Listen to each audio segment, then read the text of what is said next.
Seat একটা বা দুইটা ফাঁকা আছে, জলদি জলদি কাইটা ফেলান। আচ্ছা এই কথা শুধু ভাই, বলে আজকে তারা। বিমানে কি দেখলেন আপনি? বিমানে দেখলাম ভাই 244টা সিট, কিন্তু সেখানে 100 জন লোক হবে না, যাত্রী হবে না, আর সবই ফাঁকা। আমরা ঘুমায় ঘুমায় আসছি এক হিসাবে। হ্যাঁ, আমি নিজে একা তিন সিটে আছি। এখন বিমানে যারা ক্রু আছে তাদের তো কিছু করা নাই, করার হলো যারা এজেন্সি আছে রোম শহরে, আছে। হ্যাঁ অথরিটি আছে, তারাই এই ধরনের ইটা করে। এটা তো বাংলাদেশি সম্পদ না, এটা তো তারা নষ্ট করতেছে। আমি কি বলবো, পরবর্তীতে আমি এজেন্সিতে টিকিট কাটবো না, আমি কাটবো ডাইরেক্ট অনলাইন।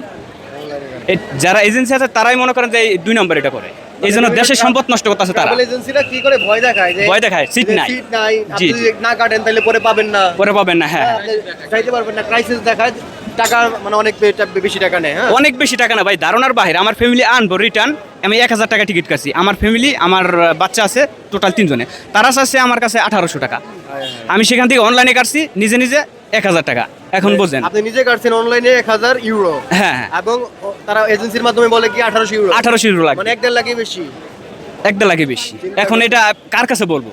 এই যে বিমান সিন্ডিকেট যে হচ্ছে, বিমানের টিকিট সিন্ডিকেট হচ্ছে, এটা কিন্তু আসলে প্রতিরোধ করা দরকার। ভাই আসছে ইতালি থেকে, যখন আসছে তখন দেখতে পারলেন যে ভাই যে বিমানে আসছেন সেই বিমানে প্রায় 250 সিট আছে, এর মধ্যে 100 সিটই ফাঁকা। ভাই আসছে একা 3টা সিট নিয়ে, চিন্তা করছেন। এবং যখন নাকি টিকিট কাটতে যায় এজেন্সির মাধ্যমে, ট্রাভেলস এজেন্সি, সেখানে বলে নাকি সিট নাই, হ্যাঁ, দাম বাড়ায় রাখে। এইভাবে যদি চলতে থাকে, এইভাবে যদি আমাদের বাংলাদেশ বিমানের অবস্থা হয়, তাহলে বাংলাদেশ বিমান কি কখনো লাভের মুখ দেখতে পারবে? বিগত বছর দেখি আমরা শুধু লস আর লস। কেন হয় লস? আমরা মেনটেন করতে পারি না ভাই। কারণ শুধু এইটাই ভাই, শুধু এজেন্সির কারণে বিমানের লসটা খাইতেছে। আমরা যদি সুন্দরভাবে মেনটেন করতে পারতাম, হ্যাঁ, প্রবাসী ভাইরা একটু কম টাকায় আসুক, সবাই ভোটে আসুক, হ্যাঁ, সবাই ঘুরে আসুক। 1800 ইউরো যদি আপনার কাছে টিকিট, আপনি তো আসতে যাবেন না। না, না। আপনার কাছে যদি 1000 ইউরো চাই, তাহলে তো করবেন যে না, টিকিটটা কাটি ঘুরে আসি। অবশ্যই অবশ্যই। দেশে আসার কেমন মানসিকতা হবে? অনেকে টিকিট কাটার জন্য, টিকিটের টাকা বেশি হওয়ার জন্য অনেকে দেশে আসতে চায় না। এরকম হয় না ভাই ঘটনা? অবশ্যই হয়। আপনার টিকিটের দাম বেশি রাখবে, ভালো কথা, কিন্তু ওরা বলে টিকিট একটা আছে, 2টা আছে, যদি এখন কাটেন তাহলে 5 মিনিট পর আসলে পাবেন না। নিজে সাক্ষী ভাই, আমি গতকালকে রাত্রে আমি টিকিট কাটছি। চিন্তা করছেন। আসসালামু আলাইকুম। ওয়ালাইকুম সালাম ভাই। ইতালিতে কত বছর আছেন? ভাই আমি ইতালিতে আজকে 7 বছর। কি করেন এখানে? আমি রেস্টুরেন্টে জব করি। ভালো আছেন? আলহামদুলিল্লাহ। কিভাবে গিয়েছিলেন যাওয়ার সময়? আমি ভাই গেছিলাম লিবিয়া হয়ে। আচ্ছা, লিবিয়াতে অনেকেই যায়, বেশিরভাগই ইতালি যে আছে তারা লিবিয়ায় গিয়েছে। আসলে লিবিয়া যখন 7 বছর আগে গিয়েছিলেন তখন পরিস্থিতি কেমন ছিল, এখন পরিস্থিতি কেমন? ভাই পরিস্থিতি ভাই এটা হলো মানে প্রতি পার্সনের উপরে ডিপেন্ড করে ভাই, যে ভালো পজিশনে যাইতে পারছে, স্ট্রাগল করে এলেও যাইতে হয়। না, যাওয়ার সময় রিস্ক কেমন থাকে এখন? ভাই যাওয়ার সময় রিস্ক ভাই, এটা আর ভাষায় বোঝানো যাবে না ভাই। যে ভোগান্তিতে পড়ছে সে হলো বুঝতে পারে। আমি আমার মরণ যাত্রা আল্লাহ নিচে নামে এলো, আমার বাঁচাইছে, এক কথা, আর কিছু বলা নেই। আমার বোট ফাটে গেছিল, বাঁচছি আল্লাহ নিজের হাতে আপনাকে নিজের হাতে বাঁচাইছে। আমরা বোটে 70 জন লোক ছিলাম। এটা ভাই বললে আর এখানে দাঁড়ায় থাকতে পারবো না, এতটা রিস্ক। নৌকা আপনার ফাইডা যে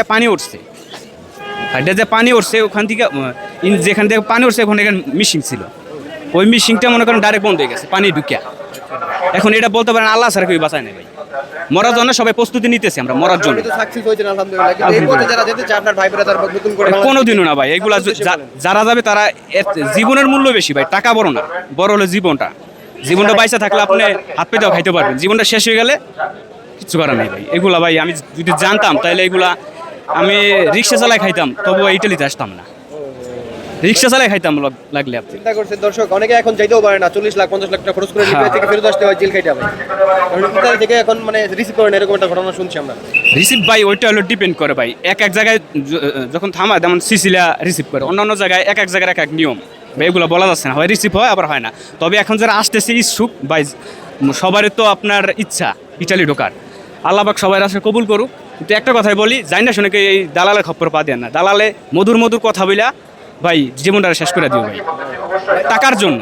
ইতালিতে সর্বনিম্ন ইনকাম কেমন থাকে ভাই? আমারটা আমি বলতে পারি, আরেকজনটা আমি বলতে পারি না। আমি যেমন সর্বনিম্ন ইনকাম করি, আগে করতাম 1400, এখন বাড়াই হয়েছে আর কি 1800 ইউরো। হ্যাঁ, খরচ বাদে কত ইউরো থাকে? খরচ টরচ বাদে আমার মনে করেন আমি নিজে একা বাসা নিয়ে থাকি, তো ফ্যামিলি নিব জন্য, এই জন্য ধরেন আমার 1200-1300 থাকে। 1200। হ্যাঁ, ফ্যামিলি নিলে আরও ডাউনে নামবে যদি বেতন বাড়ায় না। অবশ্যই আমার ওখানে ইনকাম হবে, যখন আমি ফ্যামিলি নেব তখন সরকার থেকে ইন্টারেস্ট আমি পাবো। ওই এবার এসে 1200-1300 থাকবে আশা করি। মানে আলহামদুলিল্লাহ ভালো আছে। আলহামদুলিল্লাহ, আল্লাহ পাক অনেক ভালো রাখছে। যাক, লিবিয়া দিয়ে ভাই সফল হয়েছেন, কিন্তু এই পথে বর্তমানে যারাই যাবেন জীবনের কিন্তু একটা ঝুঁকি। ভাই কিন্তু জীবনের ঝুঁকি নিয়ে গিয়েছে, তাদের বোট ফাইটে গেছিল এবং 70 জন একসাথে গিয়েছে, তাদের সবার জীবনই কিন্তু একদম হুমকির মুখে ছিল। হুমকির মুখে বলতে ভাই ডাইরেক্ট হুমকির মুখে, সবাই মরার জন্য আমরা প্রস্তুতি নিছি, বুঝছেন?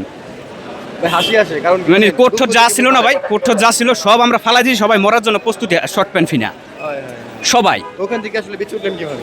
এটা আল্লাহ নিজের হাতে বাঁচায়, মানে এরকম নৌকাটা ধরে আল্লাহ বাঁচাই দিছে ভাই। অটোমেটিক আপনার ইঞ্জিন আবার অটোমেটিক স্টার্ট হচ্ছে ভাই। এগুলা যারা ছিলাম এরা ছাড়া কেউ বিশ্বাস করবে না, আপনারা জীবনে বিশ্বাস করবেন না। আল্লাহর রহমতেই শুধু 170 জন ভাই বেঁচে গিয়েছে, তাছাড়া বাঁচা সম্ভব ছিল না। বোটটা ফেটে গেছে, পানি উঠা ইঞ্জিনটা বন্ধ হয়ে গেছিল, হুট করে চালু হয়ে গেছে। অটোমেটিক চালু, অটোমেটিক বন্ধ হয়েছে আবার অটোমেটিক চালু হয়ে গেছে। যে আমাকে ড্রাইভার উনি বলছে ও আবার আরো আরব দেশে ছিল, ও বলছে আমার আর সম্ভব না। খালাস করলো, হ্যাঁ। ইফতার বন্ধ, মানে ইতালি সব তো এখানেই শেষ। মুলকি মোড়।